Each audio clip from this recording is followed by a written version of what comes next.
हर हर महादेव संगौरा पार्वती। ओम गम गणपति नमः। ओम नमः शिवाय। मित्रों, कैसे हैं आप सभी। जैसा कि आप जानते हैं कि हम नित्य प्रति शिव महापुराण का पाठ किया करते हैं। रुद्र संहिता चल रही है। इसका 21 से 23वें अध्याय का आज हम पाठ करेंगे और बहुत अच्छी जानकारी हमें शिव महापुराण से जानने को मिलती है, जो कि साधारणतया लोग नहीं बताते हैं। मैंने काफ़ी सारे ऐसे टीवी सीरियल और एपिसोड देखे जिसमें इन जानकारियों से हमें वंचित रखा गया, शायद टीआरपी के लिए या किसी और कारण से, मुझे नहीं पता। तो शुरू करते हैं आज का एपिसोड। सती का प्रश्न तथा उसके उत्तर में भगवान शिव द्वारा ज्ञान एवं नवधा भक्ति के स्वरूप का विवेचन। कैलाश तथा हिमालय पर्वत पर श्री शिव और सती के विविध विहारों का विस्तार पूर्वक वर्णन करने के पश्चात ब्रह्मा जी ने कहा, मुने, एक दिन की बात है, देवी सती एकांत में भगवान शंकर से मिली और उन्हें भक्ति पूर्वक प्रणाम करके दोनों हाथ जोड़कर खड़ी हो गई। प्रभु शंकर को पूर्ण प्रसन्न जानकर नमस्कार करके विनीत भाव से खड़ी हुई दक्ष कुमारी सती भक्ति भाव से अंजलि बांधे बोली। सती ने कहा, देवदेव महादेव, करुणा सागर, प्रभो, दीनोद्धार परायण महायोगिन, मुझ पर कृपा कीजिए। आप परम पुरुष हैं, सबके स्वामी हैं, रजोगुण, सत्वगुण और तमोगुण से परे हैं, निर्गुण भी हैं, सगुण भी हैं, सबके साक्षी, निर्विकार और महाप्रभु हैं। हर मैं धन्य हूँ जो आपकी कामिनी और आपके साथ सुंदर विहार करने वाली आपकी प्रिया हुई।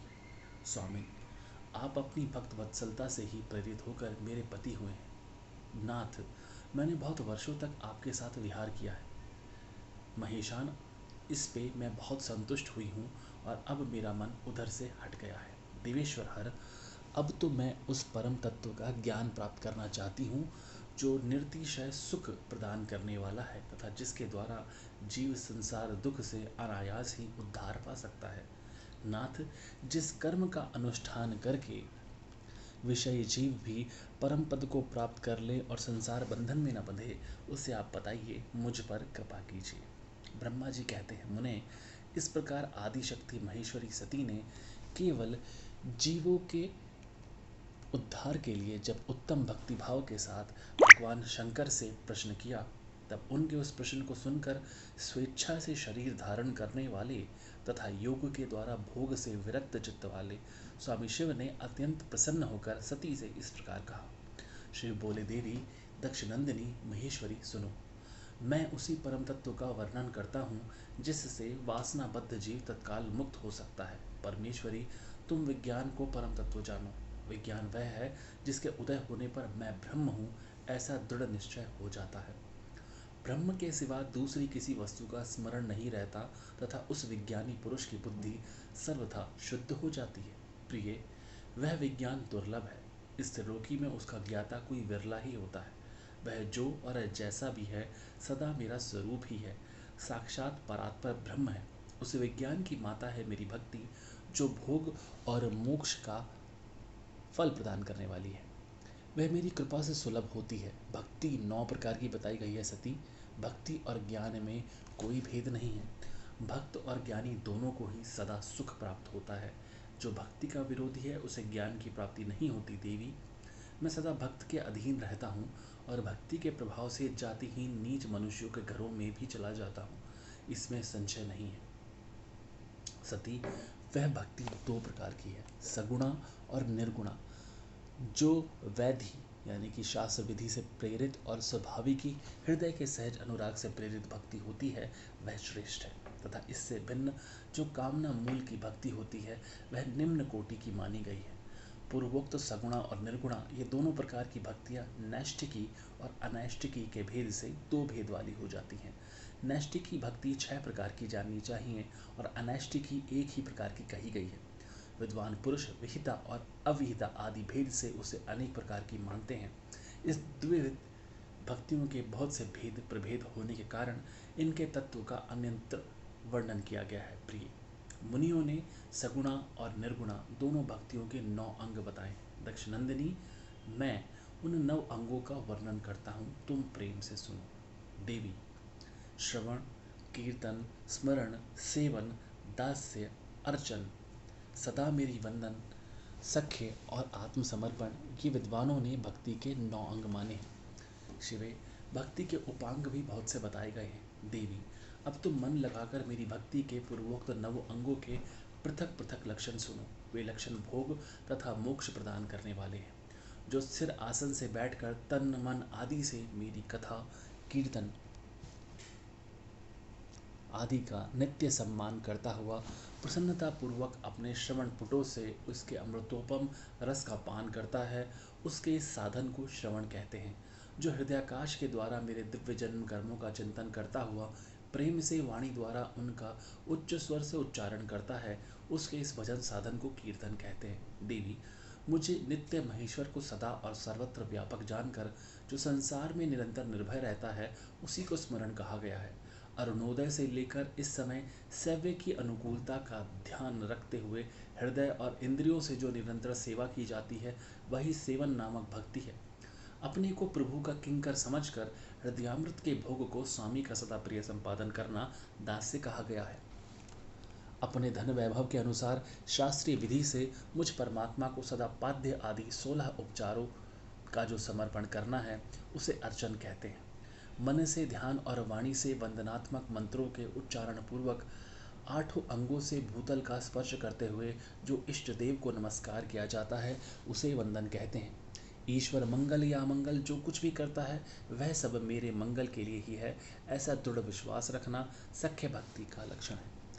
देह आदि जो कुछ भी अपनी कही जाने वाली वस्तु है, वह सब भगवान की प्रसन्नता के लिए उन्हीं को समर्पित करके अपने निर्वाह के लिए भी कुछ बचा कर ना रखना अथवा निर्वाह की चिंता से भी रहित हो जाना आत्मसमर्पण कहलाता है। ये मेरी भक्ति के 9 अंग हैं जो भोग और मोक्ष प्रदान करने वाले हैं।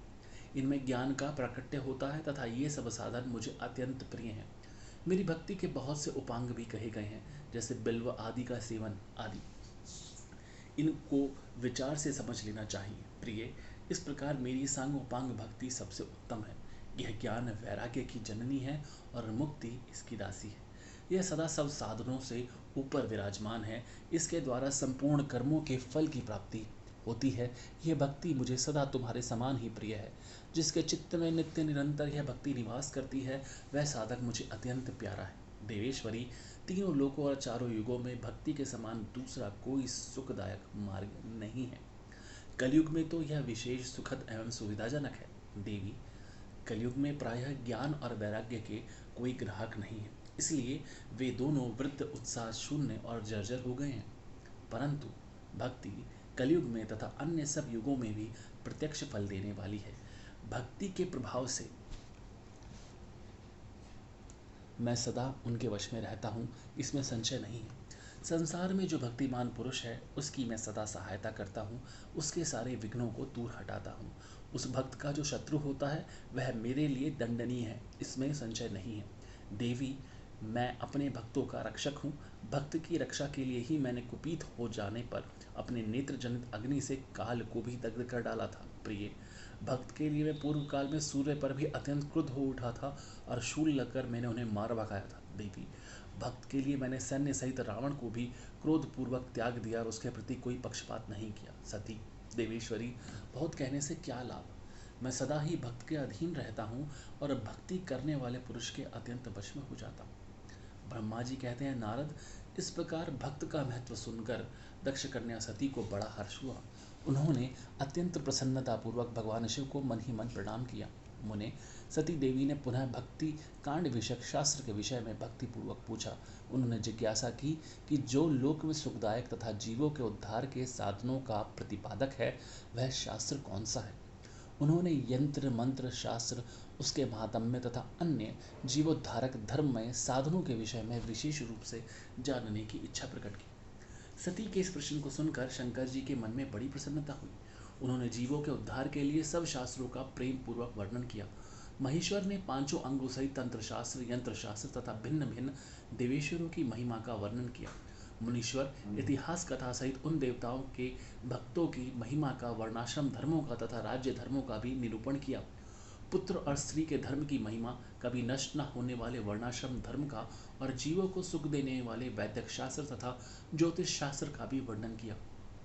महेश्वर ने कृपा करके उत्तम सामुद्रिक शास्त्र का तथा और भी बहुत से शास्त्रों का तत्वतः वर्णन किया।